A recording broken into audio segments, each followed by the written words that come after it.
In this video, you will learn how to upload images in Canva. First things first, ensure that your canvas is ready. The quickest way to upload images is by utilizing the drag and drop feature.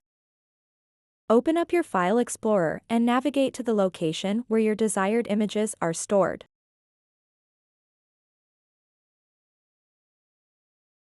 Simply select the image or multiple images you wish to upload.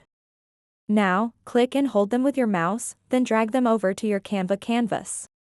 Release the mouse button, and just like that, your images will be uploaded directly onto your design.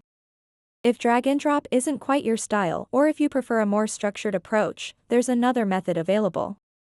On the left sidebar of the Canva interface, locate and click on Uploads. Here you'll see an option labeled Upload Files. Click on it, which will open up your File Explorer again.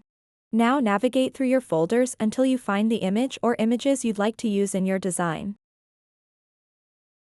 Select them by clicking once. If multiple selections are needed, hold down the Control key while clicking. After selecting your desired files, click Open at the bottom right corner of the File Explorer window. This action initiates the upload process within Canva. Once uploaded successfully, these images will appear in your Uploads panel. To add any uploaded image onto your canvas, simply click on it within this panel. It will automatically be placed onto your current design space. So that wraps up this tutorial. If you have any questions about this whole process, please let me know in the comments section below. And if this video helped you out, please give it a big thumbs up and subscribe to this channel for more tutorial videos like this one. Thank you so much for watching, and have a good day.